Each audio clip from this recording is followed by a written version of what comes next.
1년 전에 대림절이어서 첫 주를 지키는데 좀 낯설죠.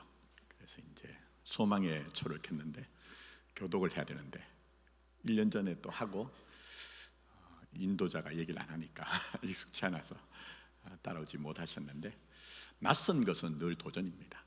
소망의 초를 켜는데도 불이 지금 켜져 있어요. 안 켜진 게 아니고 윤조사님 나오셔서 불을 켜는데 초는 있는데 안에 있는 그 심지가 너무 짧아가지고 이제 보니까 막 당황을 하셔가지고 어쩔 줄 모르신 거예요. 촛농을 이렇게 녹이는데 이렇게 붓는데 자신의 손가락에 막 부어요. 얼마나. 제가 내려가시라 하고 제가 붙였습니다. 지금까지 우리는 익숙하지 않은 길을 왔어요. 우리 교회 역사로 보면 가장 힘든 시기, 저는 분명하게 복음에 합당하게 교회가 교회답게 되는 길을 이제 여러분이 어떻게 평가하든 목사의 마음에는 그거 담고 그렇게 달려왔습니다. 사실 우리가 가야 될 길은 뭡니다. 목장 예배는 그냥 하나의 형식이 아닙니다.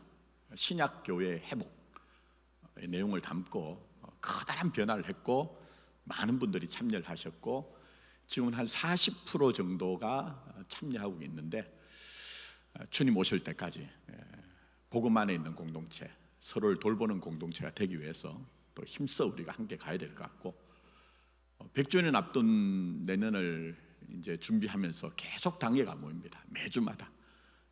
그동안 수년 동안을 고민했고 또 지금도 의논하고 결정하는 일들이 있는데 쉽지가 않습니다.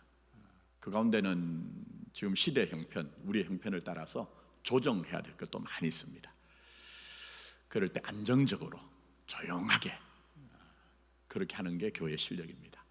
그래서 여러분들이 함께 그렇게 믿음으로 함께 감당했으면 좋겠습니다. 저는 워낙 국밥을 좋아합니다. 종류를 가리지 않고 좋아합니다. 곰탕, 설렁탕, 갈비탕. 합정동에 가면 콩나물 국밥집이 유명한 곳도 있습니다. 순대국밥, 선지국밥, 소머리국밥, 육개장뿐만 아니라 이젠 주변에서도 볼 수 있어요. 돼지국밥. 그 원래 이제 부산 쪽 음식이죠. 근데 그게 이제 밀양 조금 더 벨트로 올라오면 대구 동쪽까지가 이제 돼지국밥인데 이제는 전국 음식이 됐어요. 돼지국밥도 엄청 좋아합니다. 얼마나 제가 돼지국밥을 좋아하는지 뭐 유명한 곳은 이제 찾아가서 먹기도 하고, 제가 대구에서 담임을 했잖아요. 그때 대구에는 따로국밥이라고 있었습니다. 뭐 별것 아닙니다. 따로 국 따로 밥 따로 먹는다고 따로국밥인데 그것도 너무 좋아해서 새벽기도 끝나면 저 혼자 이제 유명한 국밥집에 가서 먹기도 하고, 조금 거리가 있죠. 지금은 뭐 갈 수 없어요. 제가 서울로 우리 교회 오고 난 후에 저쪽 밑으로 가면 이제 함안, 창녕, 그 다음에 올라오면 대구 쪽 동쪽으로 가면 이제 거기에 유명한 수구레국밥, 대구 쪽으로 가면요 현풍이랑 하는 곳까지 찾아가서 먹었거든요. 제가 국밥 너무 좋아하다 보니까 어떤 종류의 국밥에 세상 말로 필이 꼽히면요 한 달, 두 달 계속 먹습니다. 주구장창. 그런 저를 보고 저희 아내가 질리지도 않냐 이런 얘기하면 진정한 사랑은 깊어질 뿐이다 하는 명언을 얘기하기도 하고 그렇게 얘기했습니다. 근데 유명한 국밥집을 찾아가 보면요 이제 딸이 어머니를 잇거나 아니면 아들과 며느리가 대를 이은 곳이 있습니다. 저는 이제 높은 사람들하고는 안 친합니다. 학교 다닐 때도 뭐 총장님하고 친한 것도 아니고 교수님하고 친한 것도 아니고 식당의 주방장하고 참모하시는 분들하고는 친했거든요. 왜 그럴까요? 낮게 먹을 수 있기 때문에.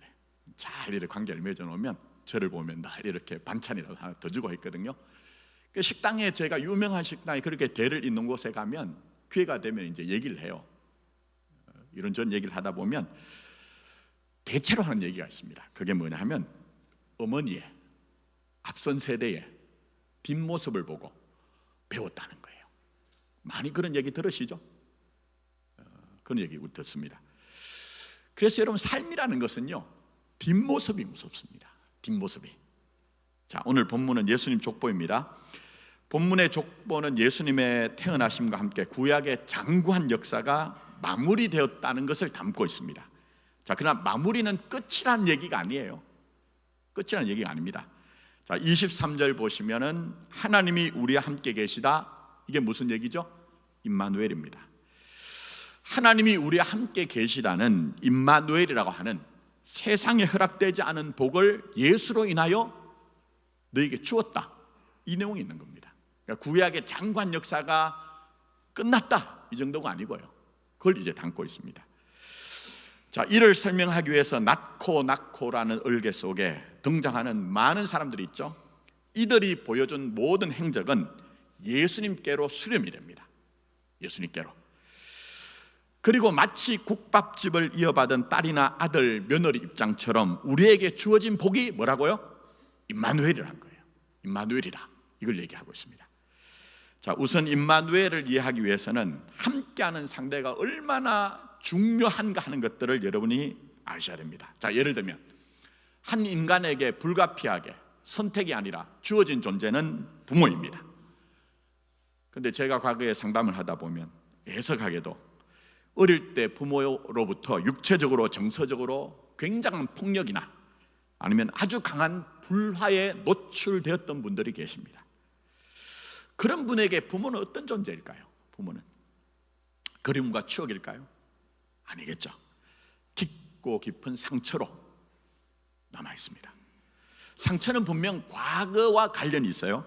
그러나 오늘도 자신도 모를 깊은 어떤 영향을 끼치는 것이죠.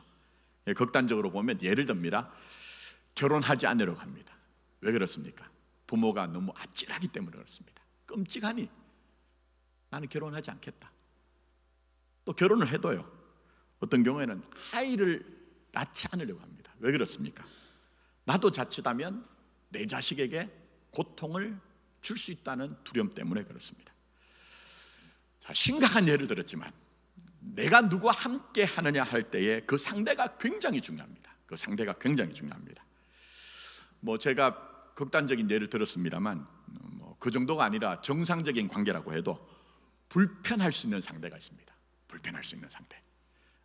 제가 부목사 시절에요, 교육자 수련회를 가면 분명 좋은 곳에 가서 맛있는 것을 먹습니다.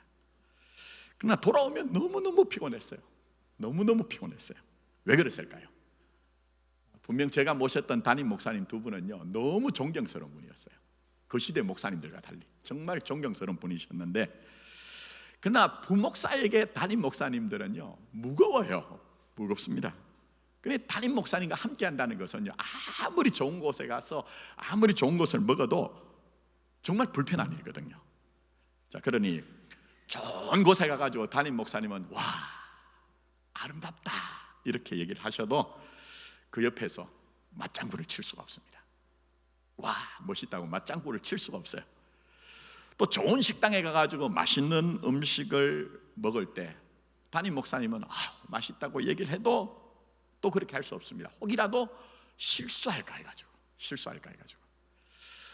이게 반면교사가 돼가지고요, 저는 담임된 후로 교육자들이 멀리로 뭐 1박 2일이든지 이렇게 수련을 가면 예배 시작하는 예배하고 의논할 거 의논하고, 그 다음 저는 숙소에서 가져온 책을, 전 어딜 가면 꼭 책을 그죠? 한 가방 가득 가져갑니다. 어딜 가도. 그래서 제 숙소에서 책을 읽는다든지 해서 동선을 달리합니다. 그리고 부목사님들에게는, 부교육자들에게는 당신네들끼리 일정을 가져라. 그때 경험이 뭡니까? 아유, 정말 어려운 분은요, 같이 있어도 좋은 것을 봐도 좋은 것을 먹어도 그 좋은 것이 아니라는 것을 그때 경험했기 때문에 그렇습니다. 자, 그러면 임마누엘, 예수님 때문에 하나님이 우리와 함께 계시다. 그럼 앞선 얘기에서 왜곡된 부모와 자식 관계처럼 여러분에게 하나님과 함께하는 것은 상처와 고통입니까? 잘 한번 생각해 보십시오. 아니면 제가 제 부목사 시절 말씀드렸지만 정말 하나님과 함께하는 것은 여러분에게 부담스럽습니까? 절대 그렇지 않죠. 절대 그렇지 않습니다. 임마누엘은 하나님이 함께 하시되 우리로 하여금 모든 것을 이기는 은혜로 함께 하시는 겁니다. 임마누엘은요, 우리와 함께 하시는데 모든 것을 이기도록 함께 하시는 은혜입니다. 자, 그는 오늘 설교 결론은 함께하는 하나님의 은혜를 생각하며 종종 여러분이 좋아하시는 그 주눅들 만한 현실이 있을 때에 하나님 의지하십시오. 지금 당장 어렵다고 해도 하나님을 절대적으로 의지하십시오. 나와 함께 계시는 그 하나님. 자, 오늘 본문을 보시면 아브라함이 이삭을 낳고 이삭은 야곱을 낳고 야곱은 유다와 이렇게 쭉 내려가고 있습니다. 뭐 누가 누구를 낳고 할 때 이제 시작하며 말씀드린 국밥집 얘기로 하면 다음 사람에게 앞선 세대는 뒷배경이에요. 뒷배경. 이 뒷배경이 되는 족보. 우리도 족보가 있죠. 족보의 의미가 뭡니까? 뭐 뿌리, 정체성 뭐 등등 여러 가지가 있습니다만 자랑스러움도 됩니다. 자랑스러움. 자, 예를 들어 볼게요. 조선 왕조를 이룬 가문은 어디입니까? 이시조선 이렇게 얘기합니다. 전주 이시입니다. 근데 전주 이시만 해도 약 122개 분파로 나눠진다고 합니다. 그리고 전주 이시는요, 태조 이성계 그 앞에 분파된 그런 가문이 있고 태조 이성계 이후에 분파된 가문이 있대요. 그러면 태조 이성계 이전에 분파된 그 가문은요, 엄밀하게 말씀드리면 조선 왕조와 관련이 없을 가능성도 굉장히 있습니다. 근데 제 주변에요, 전주 이씨 있죠. 제가 아는 목사님도 전주 이씨인데, 아이고 성씨 가끔 이렇게 뭐 흔한 건 아닌데 얘기하면서 뭐라고 하냐면 자기는 황족 출신이래요. 왕조 출신이래요. 근데 제가 따지고 들고 정말 그 파가 어딥니까? 이렇게 묻지는 않는데요. 아, 진짜 그럴까? 그런 의문이 있습니다. 자, 그러니 무슨 얘기입니까? 족보는요, 자랑스러움입니다. 자랑스러움. 자, 그러나 오늘 본문에 나오는 이 아브라함과 다윗의 자손 예수 그리스도의 계보로 정의된 아브라함이 이삭을 낳고 이삭은 야곱을 낳고로 아래로 쭉 이어지는 이 족보는요, 그게 아닙니다. 하나님의 은혜의 실체를 여기에 등장하는 모든 사람을 통해 설명하고 있는 거예요. 그게 은혜입니다. 그게 은혜. 은혜. 이런 은혜는 조건에 따른 거래가 아닙니다. 존재적이면서 운명에 묶인 거예요. 내가 어떠한가에 따라서 변경되지 않는 겁니다. 여러분이 이 부분을 절대 놓치면 안 됩니다. 목사들이 설교를 하는데 감동은 되는데 복음의 진실을 드러내지 못하기 때문에 여러분이 여러분 자신에 대해서 쪼그라드는 형편 속에 있을 때 가끔은 하나님이 나를 버리시는 것이 아닌가, 유기하신 것이 아닌가, 이런 두려움을 느끼기도 하거든요. 그러나 그렇지 않습니다.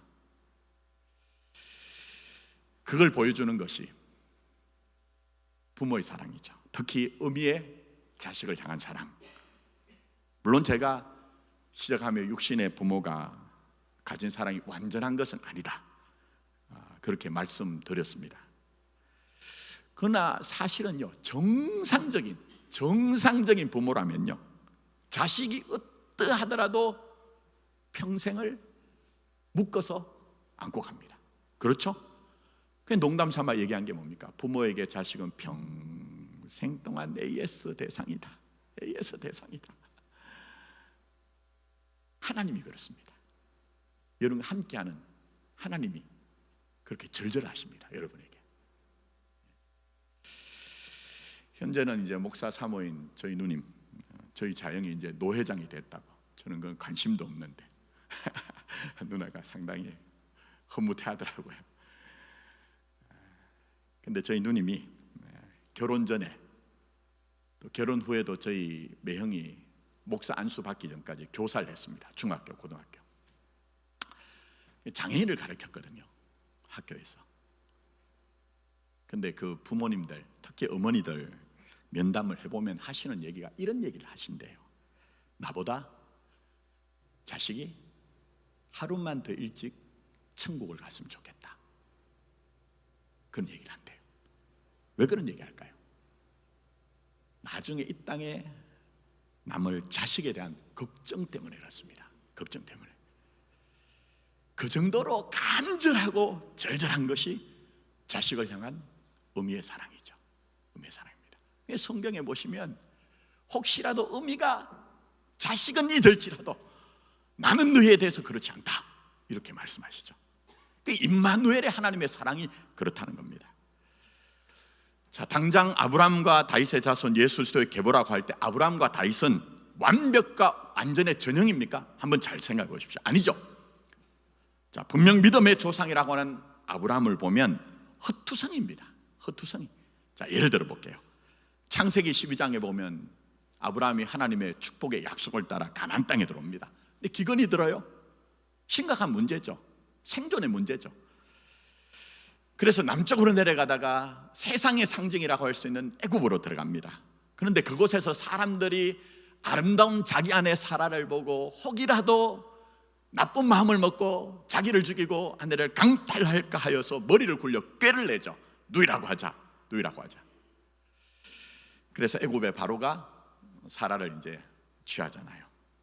그러나 하나님이 거기에 개입을 하셔서 바로를 홍군형 내시고 오히려 많은 재물과 짐승과 종들을 얻어 다시 가나안 땅으로 돌아오게 하는 은혜를 베푸십니다. 그럼 이게 배움이 돼야 되거든요. 여러분, 사실은요, 잘해서 배우는 것은 별로 없습니다. 제가 지금까지 목회를 보면요, 잘해서 배우는 것은요 쉽게 잊어버립니다. 근데 실수하고 실패를 하면요, 그게 우리의 마음에 몸에 강하게 남아가지고 커다란 배움이 돼야 되거든요. 근데 실상은 그렇지 못한 경우도 왕왕 종종 있습니다. 그래서 창세기 20장에 보면요, 애굽에서 사라를 누이라고 속였던 때로부터 한 25년 지났어요. 25년. 근데 그랄로 내려간 아브라함이 또다시 두려움 때문에 사라를 누이라고 합니다. 그러나 이때도 하나님은 동일한 은혜를 베푸십니다. 자, 이런 사연들이 우리에게 말하는 하나님의 은혜는 뭡니까? 하나님의 은혜. 믿음의 조상이라는 아브라함조차도 처음부터 믿음의 수준이 대단하여 어떤 일에도 전혀 미동치 않았다. 성경은 이렇게 얘기하지 않습니다. 여러분, 믿음은 그런 게 아니에요. 우리 편에 있는 게 아니래요. 그래서 선물이라고 하는 거예요. 믿음의 조상 아브라함조차도요, 얼마나 흔들립니까? 얼마나. 준육이 될 수 있는 현실 때문에 믿음이 작아서 흔들립니다. 그러나 그 때문에 하나님은 오히려 아브라함을 포기하지 않습니다. 아브라함을 포기하지 않습니다. 그게 은혜입니다. 은혜는. 아브라함이 이런저런 사연 속에서 늘 항상 언제나 최상이 아니었으나 하나님은 아브라함을 연단하여 결국 모리아 산이라는 믿음의 결정으로 이끌어 가신 것처럼 하나님의 은혜는 중단되지 않습니다. 포기하지 않습니다. 이런 내용을 통해 임마누엘, 예수님을 통해 하나님이 우리와 함께 하신다는 것은요, 로마서 8장으로 하면 아들을 주신 그 사랑에서 세상의 어떤 조건과 환경과 상황도 빼앗을 수 없다, 이렇게 우리에게 되는 겁니다. 그러니 여러분, 목사 뭐 잘나가지고 여러분의 신앙이 유지되는 것도 아니고 우리 마포교회가 화려하고 대단하고 웅장한 교회가 되는 것으로 여러분 인생이 구성되고 유지되는 것도 아닙니다. 절대적인 하나님의 은혜, 우리의 어떠함에도 불구하고 우리를 목적한 곳까지 이끌어 가시는 그 하나님의 은혜만이 여러분을 여러분답게 한다는 것을 알고 은혜만 여러분이 붙들었으면 좋겠습니다. 다윗은 어떻습니까? 오늘날 이스라엘 사람들 아직도 다윗 왕국이 이루어지길 소망하고 있습니다. 그리고 사도행전에는 다윗을 하나님의 마음에 꼭 맞다, 하나님 마음에 꼭 합하다, 이렇게 평가를 합니다. 그러나 오늘 현실적으로 6절에 뭐라고 합니까? 자, 한번 보십시오. 다윗은 누구에게요? 우리아의 아내에게 솔로몬을 낳았다고 해가지고 치명적 실수를 마태는 의도적으로 드러냅니다. 왜 그렇게 합니까? 어떤 상황도 결국 은혜를 이기지 못한다. 어떤 상황도 하나님의 은혜를 이길 수 없다. 이걸 지금 우리에게 설명하고 있는 겁니다. 자, 이렇게 아브라함과 다윗을 내세운 예수님의 족보는요, 예수님을 통한 임마누엘이라는 하나님의 은혜는 곧 너희의 뒷배경이 된다는 거예요. 뒷배경이니 때로 삶의 현실이 너무 난폭하거나 심지어는 아브라함처럼 다윗처럼 자신의 실패와 실수 때문에 내 인생이 쥐락펴락 당하는 것처럼 느껴질 때도 주눅만 들 것이 아니라 그 때문에라도 예수님을 의지할 때 임마누엘, 하나님이 함께 계시는 은혜가 우리 삶에 드러나니 이것을 분명히 알고 힘내라, 힘내라. 오늘도 우리를 격려하고 계시는 것입니다. 자, 이 내용을 더욱더 극명하게 드러내는 것이 오늘 본문에요. 네 분의 여성이 나옵니다. 여성이. 자, 첫 번째가 3절의 다말, 다음이 5절의 라합, 그리고 5절 후반부에 나온 룻, 그리고 6절의 우리아의 아내 바세바입니다. 자, 간단하게 설명할게요. 자, 다말은 시아버지 유다와 사이에서 베레스와 세라를 낳습니다. 말도 안 되는 일입니다. 말도 안 되는 일입니다. 그러나 배경은 있습니다. 당시 고대 근동에서는요, 약속이 생명보다 더 귀합니다. 더 중요합니다. 이건 우리로 오늘 이해가 안 돼요. 약속이 생명보다 더 중요합니다. 이를 지키기 위한 집념의 결과가 다말이 유다와 사이에 아이를 낳은 겁니다. 신명기 25장에 보시면요, 형제 한 사람이 자식 없이 죽습니다. 그럼 어떻게 해야 됩니까? 다른 형제가 죽은 형제의 아내를 취하여 아들을 낳아 그 죽은 형제의 가문을 이어줘야 됩니다. 그게 계대결혼, 고엘법이라고 하는 구약의 법이 있습니다. 모르는 자의 법이라고. 그게 따라서 계대결혼을 해야 됩니다. 이건 이스라엘만 아니라 당시 고대 근동에는 너무나 보편적인 일이었습니다. 다말의 첫 번째 남편이 누굽니까? 원남편이 엘입니다. 엘. 근데 이 엘이라는 사람이 하나님 앞에 악하게 굴다가 하나님의 심판으로 죽거든요. 그럼 그 동생 오난이 이제 약속을 지켜야 됩니다. 그러나 오난은 다말이 아이를 낳아도 그게 자기에게 아무 유익이 없습니다. 형의 자식이 될 뿐이지. 꼼수를 씁니다. 꼼수 쓰면 안 됩니다, 여러분. 하나님 앞에서는 제가 볼 땐 그래요. 목회 결과는 정직하게 그렇게 하시면 하나님이 결국 하십니다. 근데 어쨌든 그것을 악하게 긴 하나님이 심판하십니다. 마지막 이제 누가 남습니까? 유다에게는 삼남 셀라가 남습니다. 근데 유다가 덜컥 걱정한 거예요. 첫째 아들도 죽고 둘째 아들도 죽고 막내만 남았는데 이 녀석마저 죽으면 나는 어떻게 하나? 그래가지고 다말에게 친정에 가 있어라. 셀라가 장성하면 내가 약속을 지키겠다. 그렇게 했는데 약속을 안 지킵니다. 그자 다말은 창기로 변장을 해서 이 시아버지를 유혹해서 잠자리를 같이 하고 임신합니다. 자신과 함께한 그 창기가 변장한 며느리인 줄 모르고 꿈에도 생각하지 못한 유다는 임신한 그 자신의 며느리가 불륜을 했다고 생각해서 죽이려고 합니다. 이때 다말은 유다가 준 약속의 정표인 도장과 끈과 지팡이를 내밀자 네가 나보다 더 낫다. 무슨 얘기입니까? 약속을 생명같이 여겼다는 거예요. 여러분이 정말 하나님 앞에서 주신 그 약속을 소중히 여기십시오. 왜요? 구약과 신약의 성취신 예수님은요, 임마누엘이라는 그 운명 안에서 여러분에 대해서 신실하거든요. 그래서 지금도 오늘도 그 약속이신 예수님은 여러분이 정말 그 예수님 앞에서 신실하길 원합니다. 잘하라는 얘기가 아니에요. 믿음으로 응답하면 되는 거예요. 네가 더 낫다 이렇게 하면서 꼬리를 내립니다. 자, 이때 제가 얘기하고 싶은 게 있습니다. 아무리 고대 사회라고 해도요, 인륜상 이거 말이 안 되는 일이에요. 인륜상. 그러니 유다가 다말에게서 베레스와 세라를 낳았다 하는 이 말은 깊고 깊은 수치면서 주눅들 현실입니다. 그러나 하나님은 예수님께로 가는 족보에 다말을 둠으로 세상의 어떤 기준과 평가도 은혜를 이길 수 없다. 세상의 어떤 기준과 평가도 하나님의 은혜를 이길 수 없다. 이걸 우리에게 지금 증언하고 계시는 겁니다. 자, 라합은 어떻습니까?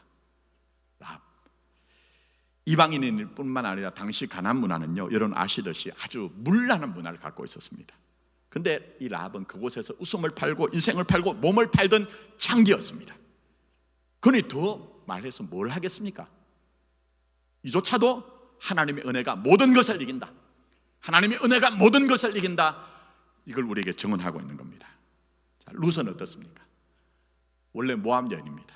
모압은 구약에서 모세와 이스라엘 백성에게 저주받은 나라로 도장 찍힌 민족이에요. 그런 룻이 이스라엘 선민에 들어왔을 뿐만 아니라 메시아의 혈통을 잇습니다.